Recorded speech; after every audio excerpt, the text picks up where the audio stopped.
تیرا عمل تیرے عقائد کی دلیل ہے اور تیرا ظاہر تیری باطن کی علامت ہے۔ اے ابن آدم، اللہ سے اتنا تو شرما جتنے اپنے دیندار پڑوسی سے شرماتا ہے۔ جب کوئی بندہ گناہ کرنے کے وقت اپنے گھر کے دروازوں کو بند کر لیتا ہے، پردے ڈال دیتا ہے اور مخلوق سے چھپ جاتا ہے اور خلوت میں خالق کی نافرمانی کرتا ہے، تو اللہ پاک فرماتا ہے، اے ابن آدم، تو نے اپنی طرف سے دیکھنے والوں میں سے سب سے زیادہ مجھ کو کم تر سمجھا ہے کہ سب سے پردہ کرنا ضروری سمجھتا ہے اور مجھ سے مخلوق کے برابر بھی شرم نہیں کرتا۔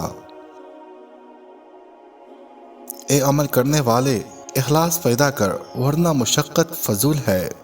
مکانوں کے بنانے میں عمر ختم کر رہا ہے، بسے گا دوسرے، حساب دے گا تو۔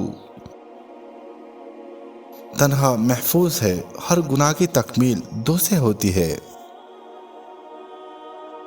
تمام خوبیوں کا مجموعہ سیکھنا اور عمل کرنا، پھر اور کو سکھانا ہے۔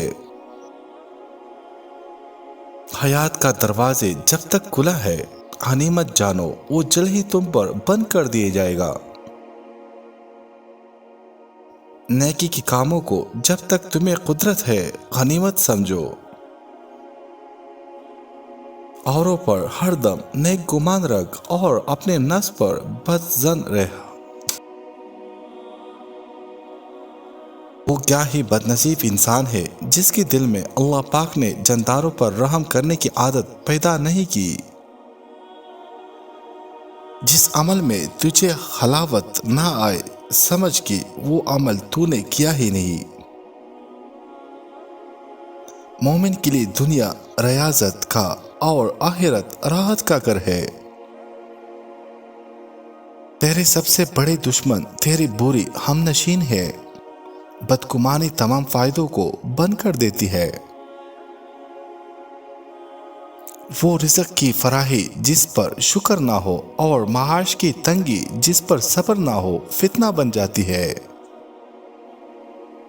اگر صبر نہ ہو تو تنگ دستی یا بیماری وغیرہ ایک عذاب ہے، اور اگر صبر ہو تو کرامت اور عزت ہے۔